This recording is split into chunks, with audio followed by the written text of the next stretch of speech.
Hello everyone. Today I am replacing the factory 6-inch component speakers on my Toyota MR2 Mark III with aftermarket Pioneer 6-inch components there and there. So I'll show you how it's done. Okay, so there are 4 plastic dust covers to remove with a trim removal tool. That's the first one. The second is at the top of the door handle. That pops off really easily. Then there is a tiny little one covering a Phillips screw in the door handle release. And then finally, the armrest pops out as well. I'm giving that a try now. Alright, so a couple of top tips about this door handle molding. When you flip the dust cover off here, it actually stays on, it doesn't come out. It sort of opens up like a trap door.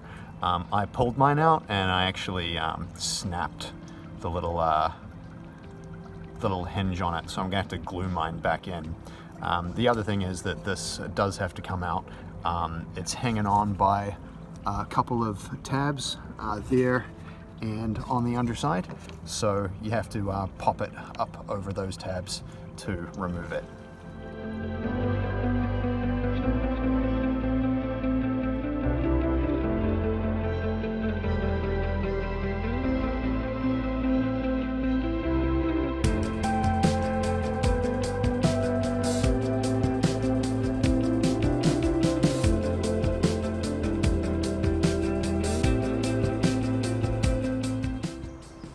Taking the advice of the Dad Diaries YouTube channel, I have filled the plastic clips with silicone so they cannot rattle, which they are prone to doing.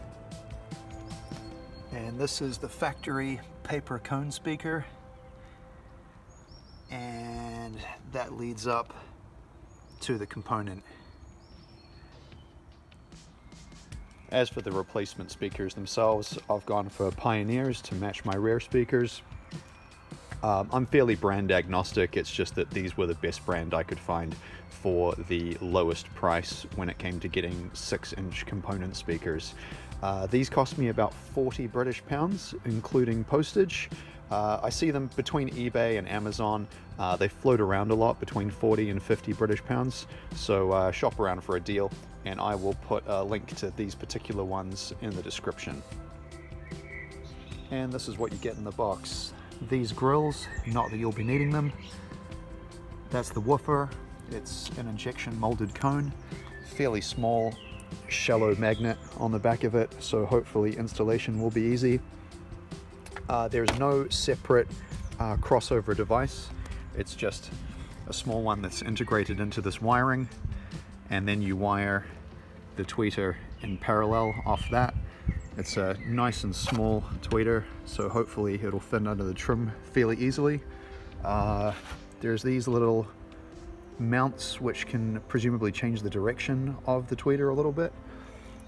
These, which I presume are for flush mounting, if you wanted to cut holes in a panel, they've got a Pioneer printed on them, so I think they're supposed to be seen.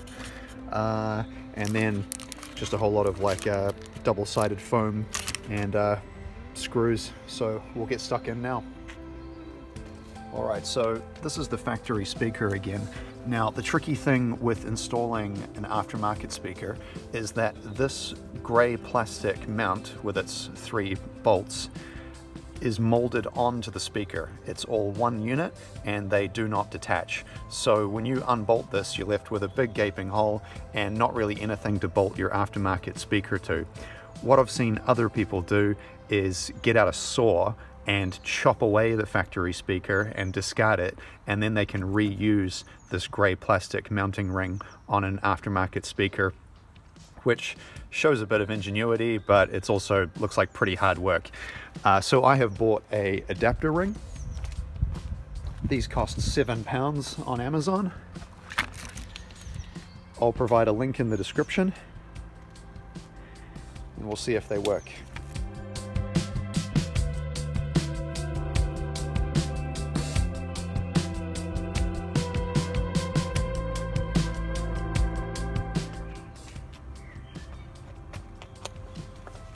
So the tweeter sits on a bracket like that.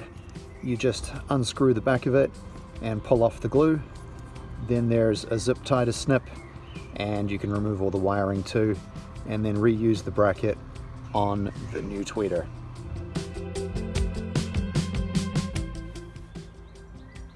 This is the factory 6-inch woofer molded inside this grey plastic bracket that makes it quite tricky to replace with aftermarket speakers.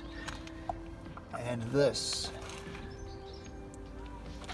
is the Pioneer replacement with that adapter bracket that I bought separately.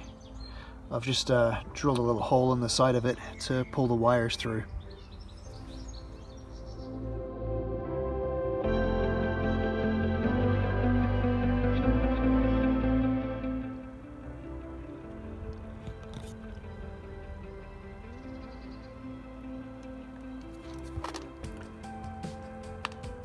This is the initial fitment. Nothing's wired in yet, but the adapter pods fit fine. Wires go up to the factory loom here and continue on up to the tweeter.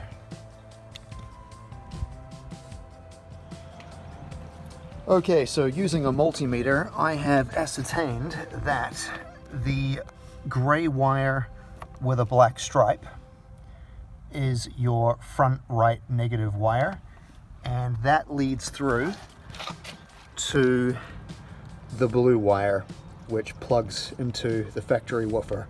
So tapping into the blue wire, we are on the negative wire. Although I haven't done the opposing side and won't be doing it in this video, the wires on that side on the cast area wiring loom are the white wires. So it is your white and black wire, which is your front left negative. And I would assert that when taking the plug that plugs into the woofer and pointing it away from you like that, the left hand side terminal will be the negative wire, and that again goes to the white wire with the solid black stripe. And of course for the positive side, it's all just opposites. So this mint green wire, which is on the right hand side when the plug is pointing away from you, goes through to the solid grey wire on the wiring loom for the stereo. So it'll be the solid white wire, which is your positive on the front left. Okay, and now that the speakers are installed, we can just put the door card back in and we're finished. My number one concern was that the tweeters would be too big and they wouldn't fit in the recess underneath the door card, but I can confirm that they fit fine. There's lots of room under there. So I do recommend this model of Pioneer speakers for the Toyota MR2.